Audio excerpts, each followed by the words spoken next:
Jóvenes, muy buen día. ¿Se ve y se escucha?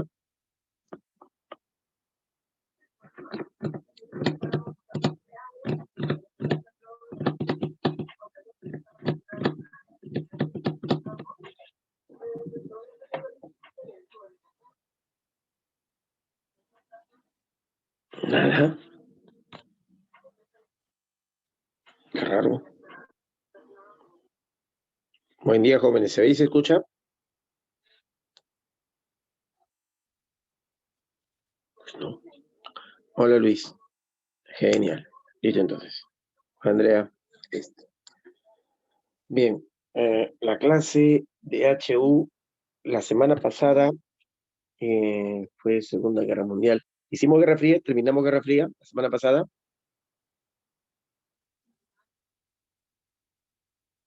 Lo que vimos entre guerras, Segunda Guerra Mundial. Terminamos Guerra Fría. Vimos el cuadrito.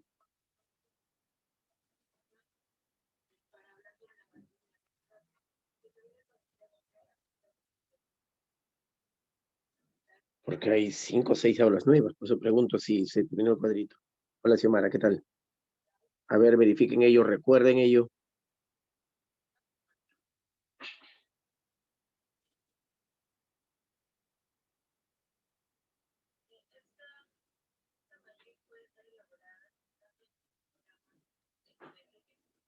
¿Qué? ¿Seguro, Josiana? A ver, alguien que confirme lo que dice Josiana.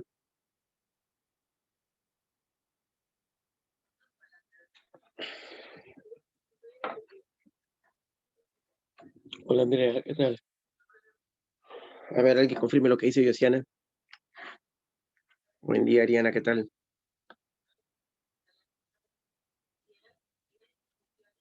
¿Qué dijo? Que solo se vio esta Segunda Guerra Mundial, que no se vio Guerra Fría. Estoy seguro que sí.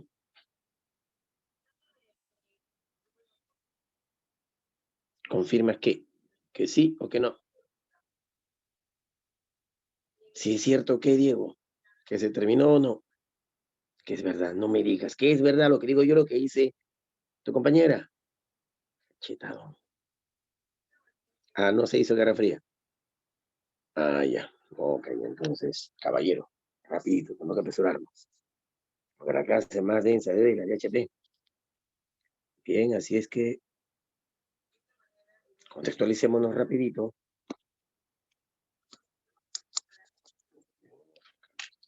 Lapicito. Ya sabes que tras el evento que representó la Segunda Guerra Mundial, desde el 39 hasta 1945, se inició un largo periodo conocido como Guerra Fría. Aunque para serte sincero, hasta la disolución de uno lo que se trataba. La Guerra Fría fue un periodo de tensión, de competencia política, de competencia tecnológica, de competencia ideológica entre Estados Unidos y su bloque capitalista y la URSS y su bloque comunista. Pues bien, esta tensión, este conflicto terminará cuando uno de los dos pues, se vaya al diablo. En el año 91 la URSS se disuelve. La URSS era la unión de Rusia y las repúblicas colindantes a ella que se habían unificado de manera política, formando la Unión de Repúblicas de los Soviets, o Repúblicas Socialistas Soviéticas. Pues cuando esa unión se disuelve y solo quedó Rusia con sus estados satélites, pero ya independientes, pues la URSS ya deja de existir, ¿no? Y con ello finaliza la Guerra Fría. Ya. La Guerra Fría tiene a lo largo de esta etapa 3 periodos. La Guerra Fría, propiamente hablando, es la primera, la que va del 45 hasta 1962. Ahí te digo por qué. La segunda se alarga hasta 1980 y la última, pues hasta el 91. Ya. Eh, el término Guerra Fría se acuña para este periodo. No lo acuñan los historiadores. Fue un periodista de la New York Times que vivió en este periodo, del 45 al 62. En toda esta etapa se vivió una gran tensión ¿De qué? De que estallara una tercera guerra mundial. Si cada día, cada mes, cada año, no faltaba un periódico que decía ya, seguro mañana se declara la tercera guerra. El momento más álgido, donde todos los periódicos publicaron así, casi al unísono, ¿ah? Que la guerra ya estallaría, fue en octubre del 62, la famosa crisis de los misiles que se dio en Cuba. Pero afortunadamente llegaron a un buen entendimiento y la guerra no se declara. Pero todo este tiempo, créeme que hubo todo tipo de enfrentamiento entre ambas. Fíjate, enfrentamientos militares, pero indirectos. ¿Qué es un enfrentamiento militar indirecto? País A, país B. Si ambos se enfrentan militarmente movilizando sus tropas, ese es un enfrentamiento directo. Pero si hay un territorio en conflicto, un territorio donde un bando X y un bando Y están que se enfrentan, ya sea una guerra civil, ya sea un golpe de Estado, un conflicto interno, y el país A apoya al bando X y el país B apoya al bando Y, eso es un conflicto indirecto. Y de este tipo, hubieron varios durante la Guerra Fría, ok, varios. Corea, Afganistán, el caso de Hungría, Grecia y el más bravo de todos, Vietnam. De ahí hubieron un montón.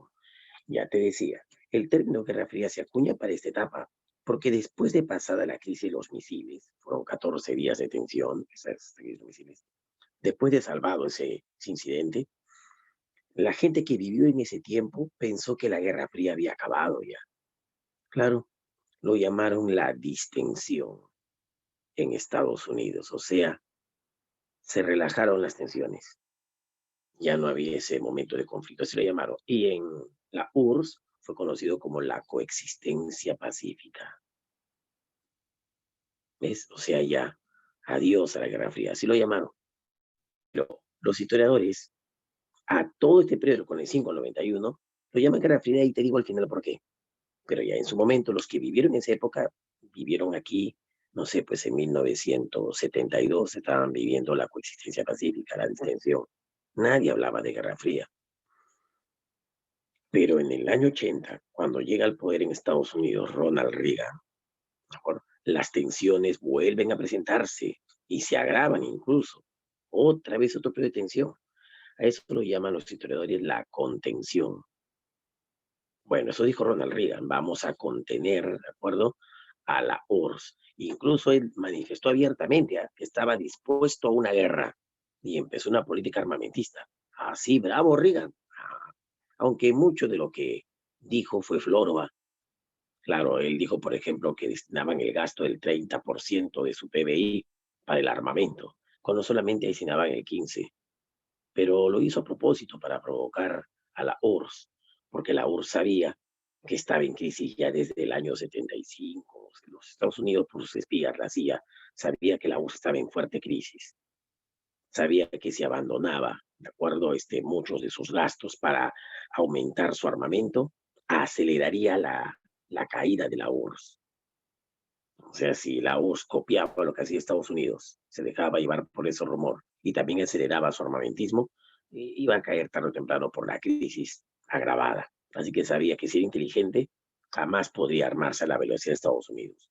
Y si la URSS sabía que Estados Unidos se armaba bastante y ellos empezarían un armamentismo lento nomás, pues obvio que jamás se meterían con Estados Unidos. Fue una medida muy inteligente, pero bueno, otra vez al ver cómo la URSS decía armarse, cómo Estados Unidos decía armarse, se vivió nuevamente un periodo de gran tensión, llamada la contención. Pero bueno, ya esto acabó con la disolución de la URSS, como sabes. Ya entonces la Guerra Fría tiene tres periodos, ¿no? Dos de grandes tensiones y uno en el medio de distensión, o como lo llamaron los rusos, la URSS en la coexistencia pacífica. Bueno, los historiadores llaman a todo esto la Guerra Fría, a todo este periodo. ¿Por qué? Porque esa tensión, si bien es cierto, dejó de ser militar en el año 62, o sea, dejó de ser un miedo de guerra, todo este tiempo la competencia siguió entre ambas. Una competencia de guerra indirecta como estas acá. Continuaron la guerra de Vietnam desde este periodo, por si acaso. La guerra de Afganistán ocurrió hasta en este periodo. La tensión continuó, pero bajo otros modelos, ya no tan grave como la primera vez. Los historiadores han generalizado el término Guerra Fría para todo el periodo. Pero En su momento, la palabra Guerra Fría se pone aquí. Por eso, si ves en los libros periodo de tensión o Primera Guerra Fría, ya sabes a qué se refiere. Y a esta la llaman la Segunda Guerra Fría, porque la palabra Guerra Fría se empleó para este momento de miedo, ¿no? De que en cualquier momento, ¡pum!, estalla, o sea, se vuelve caliente. Mientras no estalle, es una guerra fría la que están viviendo. O no se declara la guerra todavía. Así lo acuñó Walter Lippmann, el de la New York Times que te dije. Bueno, ya está. Ya te mostré grandes rasgos de qué se trata casi hoy. Ahora, otra cosa que vamos a ver también hoy. ¿Solo la Guerra Fría? No. Lo que vamos a ver después de la Guerra Fría no es lo que venga tras la Guerra Fría. Solo veremos un aspecto que viene después de la Guerra Fría. ¿Qué cosa? La Guerra del Golfo. Eso ocurre tras la Guerra Fría, la primera guerra después de la Guerra Fría. Lo otro que vamos a ver, aparte de la Guerra Fría, ¿sabes? En Guerra Fría nos vamos a referir a ese momento de tensión, lo que se vivió, las características, principales acontecimientos, quiénes gobernaron, qué hicieron cada uno de ellos en este momento, ¿no? Me refiero a qué organizaciones políticas formaron, qué grupos de carácter militar, cómo fue la carrera espacial, qué logros tuvieron, etcétera, etcétera. Eso me refiero con Guerra Fría. Pero paralelo a ello, después de ello, vamos a ver algunos eventos que ocurrieron durante la Guerra Fría. ¿Cómo cuál? Como por ejemplo la descolonización. ¿Recuerdas? La Primera y Segunda Guerra Mundial fueron guerras por colonias, ¿sí o no? Por materia primas, por mercados. Pero cuando vimos Segunda Guerra Mundial y la Primera, también te conté que algo se dieron cuenta las potencias, que con la guerra todos salían perdiendo, ¿cierto? Muy bien, así que la intención de evitar una guerra de tamaña dimensión se manifestó después de la Primera Guerra incluso. Crearon la Liga de Naciones, pero fracasó porque no tenía bases, o sea, no tenía bases nacionales. Sus miembros que la fundaron se apartaron. Estados Unidos, que fundó la Liga de Naciones en teoría, que promovió su fundación, se retiró, no fue miembro. Igual los países más poderosos como la URSS también se retiraron de la Liga de Naciones. Alemania, cuando ya era fuerte en la época de Hitler, también se retiró de la Liga de Naciones. O sea, los países más poderosos no eran miembros de la Liga de Naciones, sino tenía pues quien la sustente. Por eso vino una Segunda Guerra también. La Segunda Guerra, también, de acabada la Segunda Guerra, se pusieron las pilas otra vez. Y ahora sí se pusieron serios. Tenía que quedarse una organización que evite las guerras. Muy bien, así nació la ONU. A lo que voy es que también se dieron cuenta que las tensiones quizás sigan, si seguía existiendo colonias. Obvio que los europeos, que eran los que más colonias tenían, no les gustó la idea de perder sus colonias, pero no les quedó de otra, porque recuerden que tras la Segunda Guerra Mundial, el mundo quedó pues bajo influencia de dos superpotencias, Estados Unidos en el hemisferio occidental, por decirlo así, y la URSS en el hemisferio oriental, aunque la frontera no era así, no era un meridiano, no era Greenwich la que daba la frontera, no, no, no, no, no. La frontera entre ambos hemisferios, porque sí se puede hablar de una frontera, sí se puede hablar de una, pero no como te lo imaginas. Cuando te hablo de una frontera, me refiero a una frontera irregular. En Europa sí, se podía señalar ahí la línea imaginaria. Iba desde el mar Báltico hasta el mar Adriático, en el Mediterráneo. ¿Qué frontera? Todo este bloque de acá era capitalista y todos estos países de acá eran comunistas. Pero ya a partir de África, ya de Asia, eso es irregular, ya por aquí, por allá. Y eso a veces se pasaba por aquí, a veces pasaba hasta allá, por aquí había un bloque también capitalista, por acá había uno comunista. O sea, no es del todo parejo. ¿De acuerdo? Como la división de tu casa, que sale este comedor, no, no, así no, no hay un muro que separe, pero sí el mundo estaba dividido de manera irregular, aunque en Europa, ya te dije, sí era física, casi la frontera se podía ver, el muro de Berlín, por ejemplo, pero en el resto del mundo era un poco irregular, pero el mundo estaba dividido en dos hemisferios, dos bloques, el capitalista y el comunista, ya, entonces habían dos superpotencias. Europa, que había sido lastimada por la guerra, no le quedó de otra más que olvidarse poco a poco de sus colonias. Después de la Segunda Guerra Mundial, durante la Guerra Fría, hubieron varios movimientos de emancipación, movimientos descolonizadores. Pero te cuento un secreto desde ahora. Créeme que estos países no tenían la fuerza para independizarse. Créeme, no tenían élites ricas, poderosas, armadas, que hicieran movimientos de independencia. No, para nada. Entonces, ¿no terminaron de ser libres? Sí, sí lo fueron. Pero si no tenían la fuerza, la capacidad para independizarse, ¿cómo lo hicieron? ¿Qué crees? Con apoyo de las dos superpotencias. Estados Unidos y la URSS, ¿de acuerdo? No es que trabajaron juntas, a cada quien por su lado, pero a ambas les convenía que estos países, estas colonias, mejor dicho, se vuelvan países, o sea, se independicen. ¿Por qué les convenía? No es porque sean amantes de la libertad, como decía Estados Unidos, era porque querían ganar aliados, querían ganar esferas de influencia. Otra vez, recuerda que el mundo estaba dividido, ¿cierto? En dos hemisferios antagónicos, uno capitalista y otro comunista. Pues bien, habían varios países repartidos en el mundo, sobre todo en África y Asia, que estaban bajo influencia europea, o sea, eran colonias de Europa. Pues entonces, si Estados Unidos los apoyaba en independizarse, seguro se pasarían a la esfera capitalista, tomarían modelos neoliberales en sus gobiernos. Lo mismo pensó la URSS. Si apoya a un país para que se independice a uno o a dos, seguro se simpatizarían con la idea comunista y tomarían modelos socialistas de gobierno para empezar. Así que lo que querían era ganar amiguitos, ampliar su esfera de influencia. Claro, por eso los apoyaron para iniciar su movimiento independiente, que enviaron tropas, ejércitos para luchar contra los europeos que estaban ahí. No, no, no, en muchos de esos acuerdos fueron diplomáticos. Estados Unidos, por ejemplo, convenció a Inglaterra, bueno, en el Imperio Británico, lo convenció de que abandonara sus puestos militares en la India, por ejemplo, en China, ¿de acuerdo? En algunas partes de África. Sí, la combinó a salir. Además, recuerda que Inglaterra estaba, o sea, Gran Bretaña estaba endeudadaza con Estados Unidos después de la Segunda Guerra Mundial, a cambio de algunas condonaciones de deuda, de algunas concesiones comerciales. Inglaterra fue abandonando poco a poco sus colonias. Lo mismo Francia y otras potencias. Y a veces así. Y la URSS, que no tenía mucho que pactar con ellas, porque estas eran capitalistas y comunistas, sí a veces envió tropas para apoyar a los pobladores de aquí, a que se independicen y expulsen a los europeos.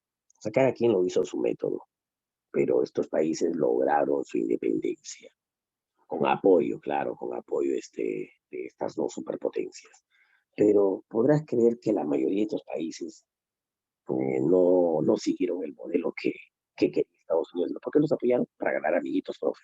Una vez independizados, no se fueron por un otro lado. El 70% de estos países recientemente independizados optaron por una tercera vía. Claro, por la que estaba la vía capitalista de Estados Unidos, ¿no? Por la que estaba la vía comunista. ¿De quién? De la URSS. Ellos pensaron que, uy, me ganaré aliados, ¿no? Optaron por una tercera vía, así lo dijeron en la conferencia de Bandung, ¿de acuerdo? Uno de estos líderes de la independencia de su país, de Indonesia, Sukarno era el nombre de él, ¿de acuerdo? Convocó a muchos de estos líderes de estos países. En la conferencia de Bandung decidieron tomar una tercera vía, así lo llamaron. No nos alinearemos con estos infelices, seremos los no alineados. Tomaremos una tercera vía de desarrollo, nuestra propia vía. Y decidieron sumar fuerzas.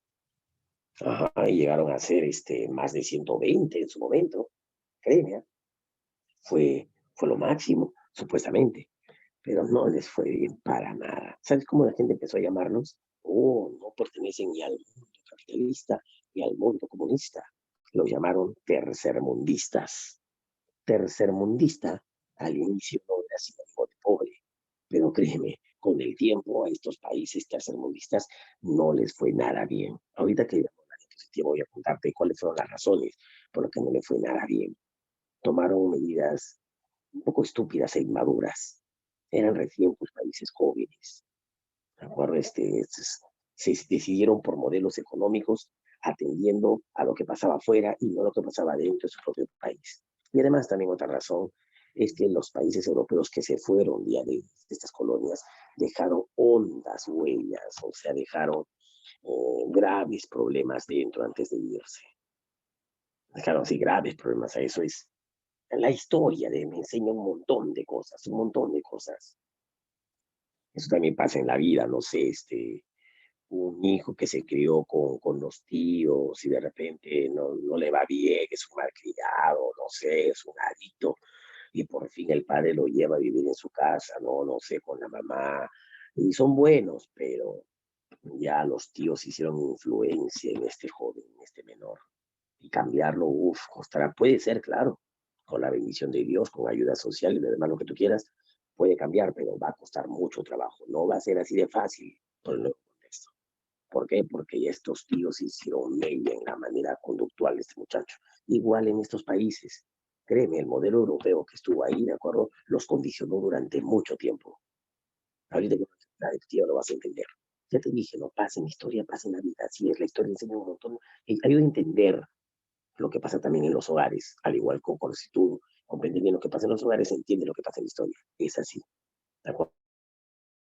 Pasa a nivel micro. Bueno, profe, entonces también veremos los no alineados, los líderes, por ejemplo, entre regiones. Además te va a preguntar cuál fue el proceso de independencia de la India, cuál fue el proceso de independencia de Indonesia, del Congo, pero sí, de acuerdo, en términos general, con la crítica de este movimiento independiente, cuáles fueron las causas, ¿no? Ya te he dicho varias. Estoy globalizándote el tema que ahora veremos, ¿ok? Ya. Es más, si somos objetivos, ya te dije que vamos a ver hoy día, ¿no? Guerra Fría y cosas que fueron paralelas a la Guerra Fría, pero estén independientes. Claro que los no alineados tienen que ver con la Guerra Fría, porque aquí en la Guerra Fría se afectó a los Estados Unidos y la URSS, ¿cierto? Los, la descolonización, ¿de acuerdo? Es un tema aparte, pero claro que tiene que ver con la Guerra Fría porque estos dos los apoyaron, ¿cierto? Ya, así que no están tan separados, pero es un tema aparte. Y también lo veremos. Otro aspecto que veremos será la Revolución Cubana, ¿no? La Revolución Cubana, un hecho muy importante. Y es hecho aparte de la Guerra Fría, pero claro que tiene que ver con la Guerra Fría, porque el fin de la Revolución Cubana culmina pues con la crisis de los misiles. O sea, Cuba se proclama comunista, lo que generó la simpatía de la URSS, movilizó flota para instalar misiles en Cuba y Estados Unidos salta, provocando el momento de mayor tensión de la Guerra Fría. ¿Ya ves? Ya. También veremos el caso de Yugoslavia, ¿no? Un caso especial, un caso particular, la desintegración de Yugoslavia. La guerra del Golfo, que ya te dije, y estos eventos. Bueno, adivina, del resto de los eventos han venido hasta la fecha San Marquito solo 6 preguntitas. De la Guerra Fría han venido como 10 preguntitas sobre Guerra Fría. ¿De acuerdo? Así que ya sabes a qué le daremos más importancia. Muy bien. Así es que hasta ahí quedó claro entonces lo que veremos. ¿Sí? ¿Y cómo lo veremos?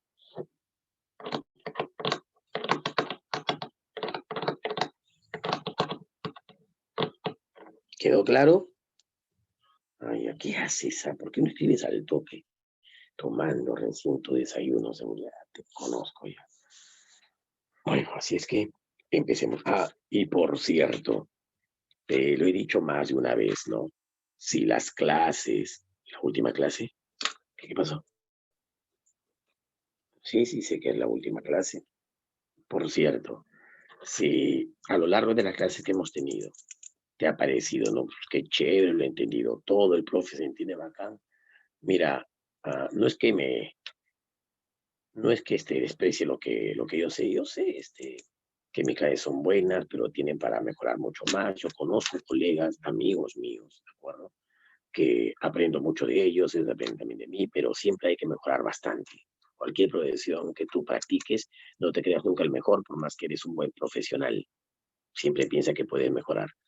Ya te digo esto porque si las clases te han parecido buenas, piensa que es porque recién las ves, está fresquita. Es más que una clase presencial, ¿cierto? Siempre he creído que este tipo de clase, si estás prestando atención, es mucho mejor. Ahí estás viendo la pizarra y mucho de lo que tu profe te explica, tú tienes que imaginarlo. Claro, imaginarlo. Adivina, con lo que te muestro acá, te muestro bastante y así que tienes pues menos que imaginar, ya rápidamente se capta. Eh, para eso elaboro la materia que te elaboro. Ya, y cuando te muestro las preguntas, te parece fácil porque acabas de ver, acabas de entender la información, entenderla, comprenderla y asimilarla. Eso se va a ir al diablo si no repasas, ¿de acuerdo? Para eso es que se ha creado pues los ciclos repasos. Así que te espero en el repaso de ahora de PAME. Ya tu tutora te va a iniciar y te va a decir cuándo se va a iniciar. Y adivina, para ti, ¿de acuerdo? El material de repaso es otro más condensado, más elaboradito, más resumido, pero condensado con lo vital. Está hecho para repasar. Para eso está hecho, ¿ok? No creas que te voy a pasar lo mismo y más rápido. No, no, no, no. Está hecho especialmente para eso. Así es que ahora no sé si verás conmigo HPHU, no sé cuál quiere los dos, porque el horario así se, conmigo has visto los dos cursos, pero no sé cuál de los dos veas. Pero igual te espero en el repaso. Ya, ahora sí, sin más. ¿Qué decir? Pasemos a la pantallita entonces, ¿ok? Acá está. Guerra Fría y posguerra. Empecemos. Y acá está. A ver, profe. El tema es posguerra, pero como no terminamos de ver Guerra Fría, acá te la voy a manifestar. Muy bien. Profe, este cuadrito va a resumir bastante bien lo que es una Guerra Fría. Estate atento. Y me imagino que tú en tu casa lo tienes frente a tu laptop, tu computadora, lo ves más grande. Si lo ves en chiquito, así que mira bien. Se enfrentaron dos bloques, ¿cierto? Dos bloques ideológicos, porque un enfrentamiento ideológico entre ideología capitalista en un enfrentamiento económico, ¿no? Dos ideologías económicas, pero a la vez son sociales, porque su tipo de vida social es muy distinta. Capitalista abanderada por Estados Unidos y sus países aliados, y el bloque social comunista, abanderado por la URSS y sus aliados. Recuerda que buscaban esferas de influencia. Los periodos de la Guerra Fría te lo manifesté en la pizarrita virtual, pero acá está para que lo tengas, ¿no? Del 45, así inicia el 45, claro, tras la Segunda Guerra Mundial, aunque de forma objetiva los historiadores afirman que ya desde la conferencia de Yalta, antes que acabe la guerra, o sea, la guerra no había acabado, la conferencia de estos tres grandes donde decidieron el futuro, de acuerdo de la derrota de Alemania y de los países del eje, de lo que es el eje fascistas, desde ahí ya se inicia la Guerra Fría. ¿Por qué? Porque la URSS dejó bien en claro que ella sería la que ocuparía Alemania y después de derrotar a Alemania, ayudaría a sus aliados en el caso de Japón. De acuerdo, Alemania es mía, dijo, yo seré la primera en llegar y así fue. ¿Por qué? Porque una parte de Alemania la voy a controlar yo, eso dijo Stalin. Así es que en teoría se estaban dividiendo Europa. La URSS controlaría el este de Alemania. Así es que se estaban dividiendo el mundo europeo y el mundo ya estaba dividiéndose en dos bloques. Así que prácticamente ya es el antecedente más inmediato, pues, ¿no? A lo que será el mundo dividido en el hemisferio capitalista y comunista. Para los expertos se afirma que en la conferencia de Yalta ya surge la Guerra Fría, pero igual ocurre en el año 45. En términos generales, puedes afirmar que es tras la Segunda Guerra Mundial, porque en la conferencia de Yalta ya Alemania estaba a punto de derrotar y Japón también. Profe, como te dije, la primera etapa se da hasta el año 62 con la crisis de los misiles, ¿cierto? ¿Cómo llama esta primera etapa? La tensión, ¿no? O simplemente Guerra Fría como fue conocida en ese momento. La segunda etapa es la distensión o coexistencia pacífica, ¿cierto? Hasta 1980. ¿Por qué? La llegada de Ronald Reagan y la formulación de su doctrina, la famosa doctrina Reagan. Incluso la ministra del Reino Unido, Margaret Thatcher, también lo apoya abiertamente. Llegó a decir él, ¿no?, que la URSS era el imperio del mal, así lo llamó. Manifestó una abierta beligerancia, enfrentamiento con el comunismo. No dudó en decir que estaba dispuesto a una guerra. ¿Qué te parece? Un conservador tipo Donald Trump, algo por ahí. Bueno, aunque más inteligente. Profe, la contención, ya sabe la otra etapa, la etapa iniciada pues por Ronald Reagan y que culmina con la disolución de la URSS en el año 91. Aunque ya desde solo, mira, te lo juro, para el año 85, 86, nadie se atrevía a pensar que la URSS se disolvería. Pensaban que tenía para rato esto de la contención. Pero el año 89 y ya la primera muestra, el año 88, el 89 ya la gente no dudaba que pronto la URSS caería. ¿Por qué? La caída del muro de Berlín fue la primera evidencia del fracaso del modelo socialista, al menos en Europa, al menos en Alemania. Así es que para muchos la caída del muro de Berlín en el año 1989 es el símbolo del fin de la Guerra Fría. Pero objetivamente no, pues porque la URSS seguía de pie. Cuando la URSS deja de existir y es que se disuelve la URSS, ya aparece Rusia y otros países más. Y eso fue en el año 91, en diciembre todavía, en diciembre del 91. Ya está con la disolución de la URSS. Muy bien, ahora, profesor, ¿quiénes fueron los gobernantes de Estados Unidos y de la URSS durante la Guerra Fría. Ahí está la bandera de Estados Unidos y la bandera de la URSS. Pero la bandera de la URSS no es así, ese simbolito amarillito que ves estaba en la esquina superior izquierda. De acuerdo, solamente que lo he puesto grande para que lo veas más, pero así no era la bandera exactamente. Bueno, profe, los gobernantes que voy a ponerte ahí corresponden a la línea de tiempo que ves arriba. Están cronometrados exactamente, ¿de acuerdo? Pero no necesitas saberte todos de memoria, pero te voy a mencionar qué rol tuvieron en esta grafía rapidito. Con Roosevelt, por Franklin Delano Roosevelt, se inicia la Guerra Fría porque él participó en la guerra de la conferencia de Yalta, perdón. Solo que se muere muy pronto, como puedes ver ahí en la línea de tiempo, ¿no?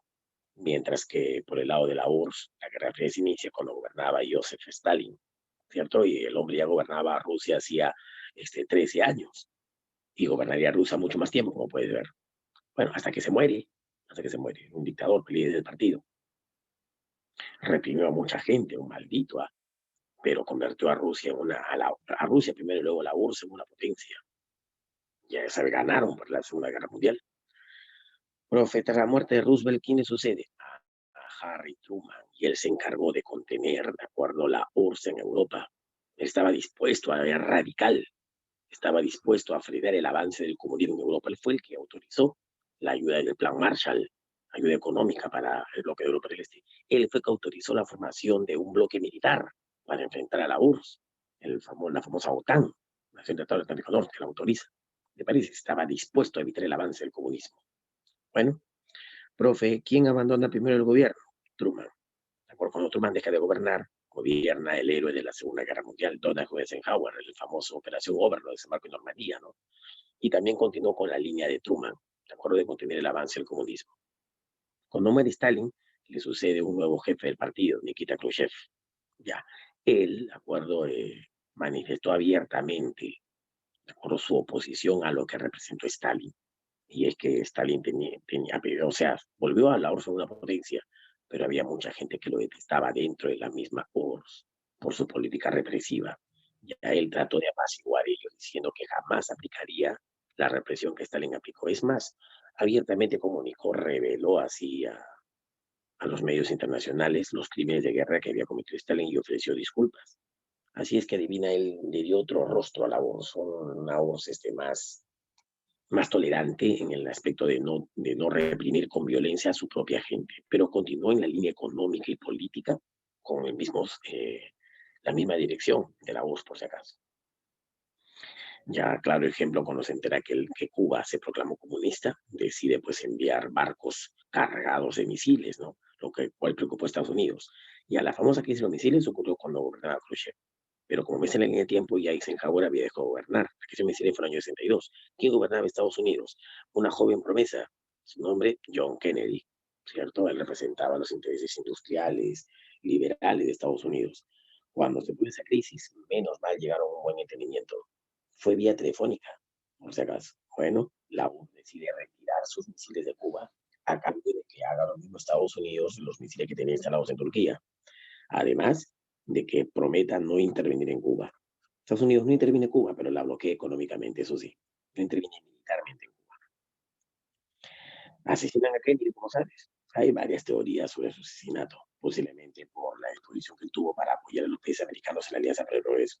Las élites de los magnates del petróleo lo mandan a matar. Bueno, como sea, lo mataron. ¿Quién sucede a Kennedy? Johnson, claro, sucede a Kennedy, para terminar su gobierno. Mientras él gobierna en Estados Unidos, Khrushchev tenía para rato como líder partido tipo Stalin, pero su política de acercamiento con los Estados Unidos, ahora que inició la distensión, la coexistencia pacífica, su política de acercamiento con Estados Unidos molestó mucho a los más radicales militares comunistas. Él había ordenado que no se gaste mucho en armamento y los militares sabían que eso era inaceptable. Así es que en el mismo partido hay una suerte de golpe, no fue un golpe de Estado militar o algo, sino fue un complot entre los militares para pedirle a Khrushchev que deje el gobierno y colocaron a un radical como ellos. ¿Quién, profe? A Leonidas Brezhnev. Y como puedes ver, él gobernó más tiempo que nadie durante la Guerra Fría, casi 20 años de gobierno en el poder. Hasta viejo, era casi de la promo de Khrushchev. Incluso, mira, el hombre ya tenía algunas lagunas mentales, no podía a veces ni pararse bien, y ahí estaba, cuando estaba lúcido, daba algunos mensajes en público. Cuando estaba medio loco, ya no lo mostraban, porque en serio tenía algunas lagunas mentales, pero no querían reemplazar a otro, porque era fiel al partido conservador, ¿no? Al sector más conservador de la URSS. Mientras se produce el largo gobierno de Brezhnev, gobierna Johnson, después de Johnson gobierna Richard Nixon. Ya en el gobierno de Johnson, ¿de acuerdo? Se inicia la movilización de Estados Unidos en Vietnam, la larga guerra de Vietnam. Con Nixon había bastante descontento por la guerra porque no se ganaba, enviaba tropas, recursos y no había resultados. Y además el escándalo de Watergate terminó sacando a Nixon del poder. Cuando llega Gerald Ford, él prometió, ¿de acuerdo?, sacar a, a Estados Unidos de Vietnam ante la fuerte presión popular y del Parlamento.